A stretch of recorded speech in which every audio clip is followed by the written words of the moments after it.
warahmatullahi wabarakatuh. Perkenalkan, nama saya Asep Saiful Bahri dari Prodi Sistem Komputer. Di sini saya ingin menjelaskan tentang tema memahami hukum Undang-Undang ITE yang dibimbing oleh Ibu Angelina Hardiani, Eskom Mkom. Apa itu Undang-Undang ITE? Pentingnya memahami hukum digital. Undang-Undang ITE atau Undang-Undang Informasi dan Transaksi Elektronik bertujuan untuk mengatur interaksi digital dan melindungi hak-hak pengguna, sehingga penting untuk dipahami dalam kehidupan sehari-hari. Lalu ada relevansi Undang-Undang ITE dalam kehidupan digital. Undang-Undang ITE sangat penting untuk mahasiswa karena melindungi hak digital mereka. Hukum ini mengatur interaksi online, memastikan bahwa perilaku di media sosial tetap aman dan tidak merugikan orang lain. Pencemaran nama baik di dunia digital. Pasal 27 ayat 3 Undang-Undang ITE mengatur tentang pencemaran nama baik dan ujaran kebencian.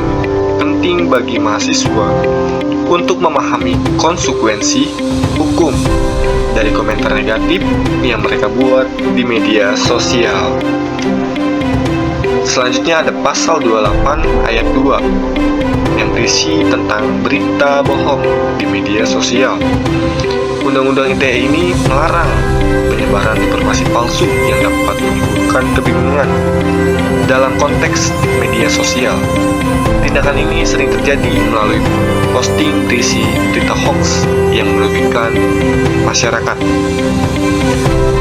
Lalu ada isu umum mahasiswa, tantangan dalam era digital yang kita ketahui ada 3. Yang pertama, perundungan cyber.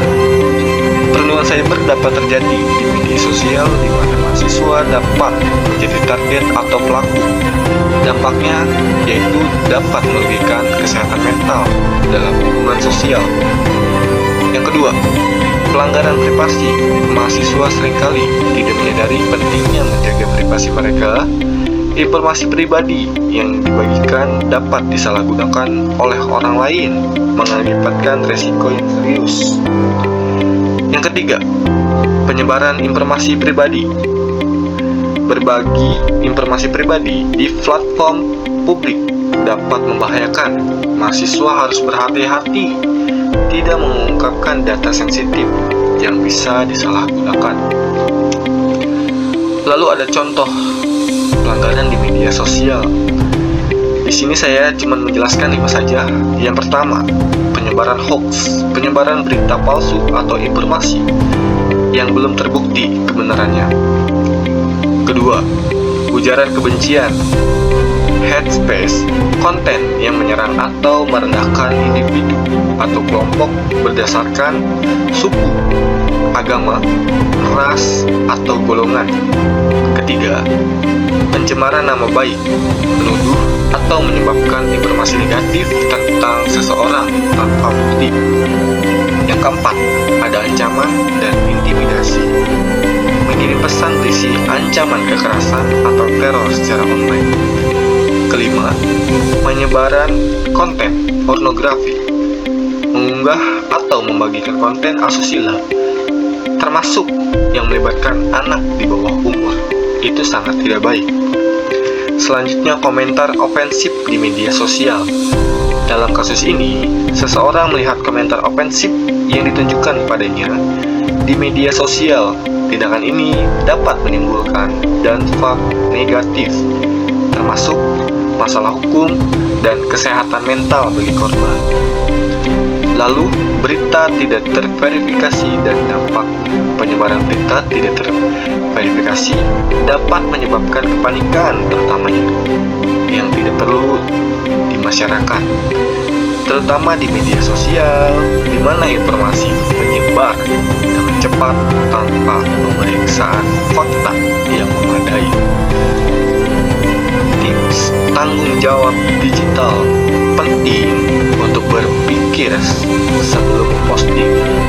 selalu verifikasi informasi sebelum dibagikan dan hormati orang lain secara online untuk menjaga lingkungan digital yang positif dan aman bagi semua pengguna. Lalu ada ringkasan Undang-Undang ITE dan penerapannya.